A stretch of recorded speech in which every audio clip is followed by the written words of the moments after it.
जय शिव शंभु, जय महादेव, जय भोलेनाथ। महादेव से प्रार्थना है अपने भक्तों पे सदैव कृपा बनाए रखें और जो हमारे वीडियो को देख रहे हैं उन पे महादेव अपनी विशेष कृपा बरसाएं। शिव भक्तों के लिए पूरे वर्ल्ड में ऐसे शिव मंदिर हैं जिनके बारे में कहा जाता है कि वहाँ एक बार शिव के दर्शन करने से तमाम इच्छाएं पूरी हो जाती है। शायद इसलिए हर साल इन मंदिरों में करोड़ों लोगों की भीड़ दर्शन के लिए उमड़ती है। लेकिन हम यहाँ बात कर रहे हैं शिव के एक ऐसे मंदिर की जहाँ उनकी बाहों की पूजा होती है। असल में ऐसा कहा जाता है कि जब भगवान शिव एक बैल के रूप में अंतर्ध्यान हुए थे तो उनके धड़ से ऊपर का भाग काठमांडू में प्रकट हुआ और अब वहाँ पशुपतिनाथ का मंदिर कहा जाता है उस स्थान को। फिर शिव की भुजाएं तुंगनाथ में, मुख रुद्रनाथ में, नाभि मदमदेर में और जटा कल्पेर में प्रकट हुई। इसलिए इन चारों स्थानों को सहित केदारनाथ को पंच केदार कहा जाता है। यहाँ शिव के भव्य मंदिर बने हुए हैं। तो चलिए चलते हैं शिव मंदिर के बारे में जानने के लिए जहाँ उनकी भुजाओं की पूजा की जाती है। उत्तराखंड में स्थित तुंगनाथ मंदिर में भगवान शिव के हृदय और बाहों की पूजा होती है। यह केदारनाथ और बद्रीनाथ के करीब करीब बीच में ही है। हिमालय के दामन में स्थित तुंगनाथ मंदिर भक्तों के लिए आकर्षण का केंद्र है। इस जगह की खासियत यह है कि यहाँ आकर हर एक इंसान तनाव को भूल जाता है, यहाँ की शांति को महसूस करने लगता है। यहाँ के शांत माहौल का लोगों पर इतना प्रभाव पड़ता है कि जीवन के प्रति उनका नज़रिया ही बदल जाता है।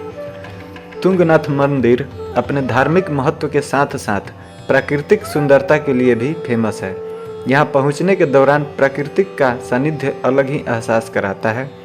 यहाँ की यात्रा कुछ दुर्गम जरूर लगती है परंतु इसका अनुभव पर्यटकों को रोमांचित कर देता है। यहाँ रास्ते में श्री गणेश जी का एक छोटा सा मंदिर भी पड़ता है और ऐसा माना जाता है कि उनके आशीर्वाद से आगे की यात्रा बिना किसी विघ्न के पूरी होती है। ठंडी और ताज़ा हवाएं भक्तों को थकावट का एहसास नहीं होने देती। तुंगनाथ पहुंचते ही चारों ओर तरह तरह के रंग बिरंगे फूलों के दर्शन कर सारी थकावट ही दूर हो जाती है। इसके अलावा यहाँ पक्षियों की चहचहाहट और झरने का सीन आपको कुछ ही सेकंड में अपनी ओर आकर्षित कर लेगा। इस मंदिर से जुड़ी कई कहानियाँ और मान्यताएं प्रसिद्ध है। ऐसा कहते हैं कि यहाँ पर भगवान शिव के हृदय और बाहों की पूजा होती है। आपको बता दें कि समुद्र तल से इस मंदिर की ऊंचाई लगभग 12,000 फुट से ज़्यादा है, जो विश्व में सबसे ऊंचे मंदिर में प्रसिद्ध है।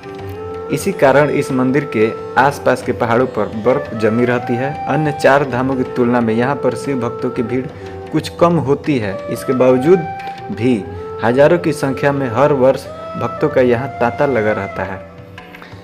इस मंदिर के बारे में पौराणिक कथा प्रचलित है।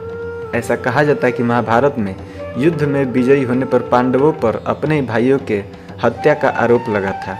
ऐसे में पांडव भ्रातृ हत्या पाप से मुक्ति पाना चाहते थे। इसके लिए भगवान शंकर का आशीर्वाद पाना आवश्यक था, लेकिन भगवान शिव पांडवों से मिलना नहीं चाहते थे।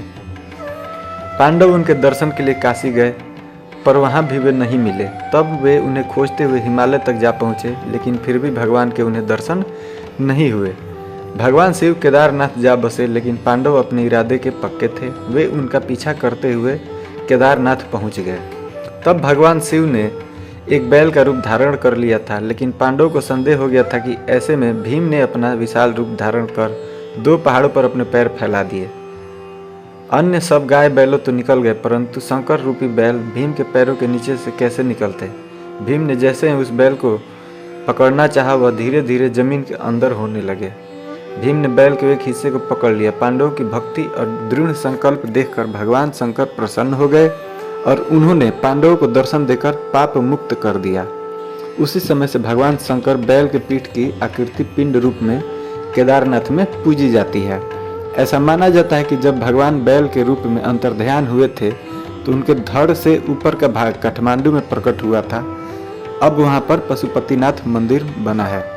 शिव की भुजाएं तुंगनाथ में, मुख रुद्रनाथ में, नाभि मदमदेर में और जटा कल्पेर में प्रकट हुई। इसलिए इन चारों स्थानों को सहित केदारनाथ को पंच केदार कहा जाता है। यहाँ शिव के भव्य मंदिर बने हुए हैं।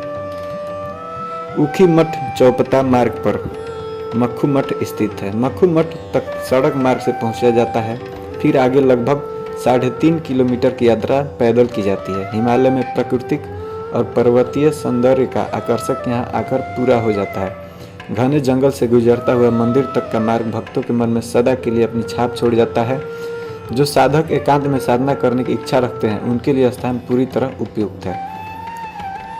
तो ये था तुंगनाथ मंदिर की इतिहास और कहानी।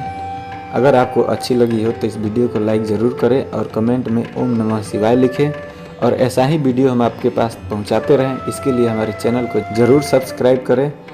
आज के लिए इतना ही। जय शिव शंभू, जय भोलेनाथ।